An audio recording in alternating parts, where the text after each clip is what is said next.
হচ্ছে আজকের যে ডেট ছিল 22 তারিখে, কি হয়েছে এক্স্যাক্ট কী হয়েছে এখন আমি জানতে পারিনি, কারণ আমি অ্যাডভোকেটের সাথে কথা বলে উঠতে পারিনি, কারণ আমাদের অ্যাসেম্বলি চলছিল। তারপরেও আমি আপনাদের বলি, বিচার ব্যবস্থার মতো চলবে। বিচার ব্যবস্থার প্রতি আমাদের আস্থা আছে। যদি আপনার অনুযায়ী যদি ডেট পিছলের কথা হচ্ছে, যতটুকু জানতে পারলাম, যদি পারার চেষ্টা করি, সেটা হচ্ছে আর একটা মামলা আছে, ওর চাচাকে অনেক রকমভাবে হ্যারাসমেন্ট করছে, সেই দুটো মামলার নাকি শুনানি 24 তারিখে হবে।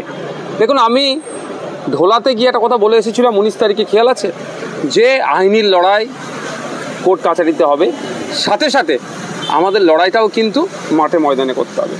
যেমন আমরা আইন বিচার ব্যবস্থার প্রতি ভরসা রেখে লড়াই আইনি করব, প্রয়োজনে এখান থেকে সুপ্রিম কোর্টে যাব, আমাদের আবু সিদ্দিকের বিচার, আমাদের আনিসের, আমাদের শিকারি মুরারকে যে হত্যা করে তার বিচার, যারা করেছে তারা শাস্তির জন্য আমরা সর্বোচ্চ ন্যায়ালয়ে যাব।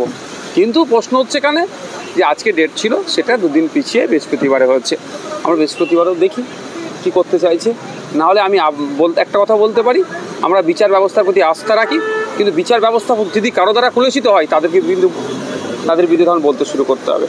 গতকাল দেখলাম 21শে জুলাইতে মুখ্যমন্ত্রী একটাও শব্দ খরচ করলেন না আবু সিদ্দিক হালদারের জন্য। শব্দ খরচ কেন করবে? এমনি তো ভোট পেয়ে যাচ্ছে। যদি আবু সিদ্দিক হালদারদের ভোটটা পেতে কষ্ট হতো, তাহলে শব্দ খরচ করতো। উনি বাংলাদেশের যে ঘটনা ঘটেছে সেটা সত্যি দুর্ভাগ্যজনক।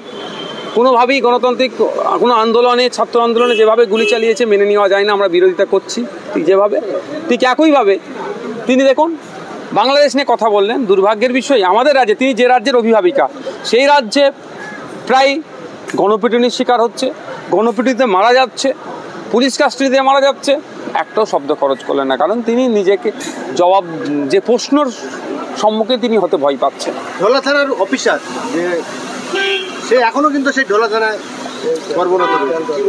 সেটা নেই তো আমাদের প্রশ্ন।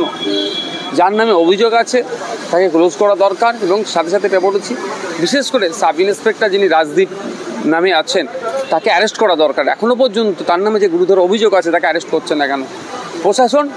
মমতা ব্যানার্জি সরকার আবু সিদ্দিককে যারা খুন করেছে তাদেরকে আড়াল করার চেষ্টা করছে। আবু সিদ্দিকদের ভোট নিতে মমতা ব্যানার্জিকে ভালো লাগে, কিন্তু আবু সিদ্দিকদের খুনিদেরকে শাস্তি দেবে মমতা ব্যানার্জি চায় না। এই যে অমৃতা সেনার বেঞ্চ থেকে মামলাটি সরে চলে গেছে অন্য জায়গায়, সেই জায়গায় ঢোলা থানার যে অফিসার আছে, ওসি আছে, উনি বলেছেন যে আমি নিশ্চিন্তে ঘুমাতে পারবো যে অমৃতা সেনার বেঞ্চ থেকে মামলাটি সরে অন্য জায়গায় চলে গেছে। দেখুন, এ কথার সত্যতা কি আছে বলতে পারবো না। আপনার সূত্র মারফত, আমি তো ওটা সূত্র নিয়ে এটা এইভাবে বলতে পারি না। তবে একটা কথা বলবো, যদি কোনো অফিসার এই ধরনের কথা বলে থাকে, তাহলে নিশ্চিতভাবে তাহলে যে জজের হাতে এসেছেন, তাহলে সেই জজের গ্রহণযোগ্যতা নিয়ে প্রশ্ন তাহলে ওই অফিসার তুলে দিচ্ছে। তাহলে আমার জজ সাহেব যিনি থাকবেন, বিচারপতি যিনি, তার নিরপেক্ষতা, তার গ্রহণযোগ্যতা, তার ক্যাপাবিলিটি, তার ক্যাপাসিটি নিয়েও কিন্তু তাহলে প্রশ্ন উঠে যাচ্ছে। তাহলে উনি তাহলে এই ক্ষেত্রে ডিসেবল বোঝাতে চাইছেন তার কথা অনুযায়ী, বা কী বোঝাতে চাইছেন, তাহলে একটু আরও একটু স্পষ্ট করা দরকার। আপনাদের তার মন্তব্য নেওয়া দরকার। আমি একটা কথা বলতে পারি, যেই কথা যদি কথা বলে থাকে, আপনাদের মাধ্যমে তাকে বার্তা শুধু পৌঁছে দিতে চাই। দেখুন, পশ্চিমবাংলা নয়, ভারতবর্ষের বিভিন্ন স্তরের কোর্ট আছে। District court, session court, district court, high court, supreme court আছে। এটা মাথায় রাখতে বলবেন তাকে। আবু সিদ্দিকের কেস কি সঠিক বিচার পাবে এমনটা কি? কেন পাবে না? নাকি এই কেসে সঠিক রায় পায় কি আন্দোলনে কি নামবেন? আন্দোলন তো আমাদের মাঠে ময়দানে করে যেতে হবে। বিচার দেওয়ার দায়িত্ব বিচারকদের।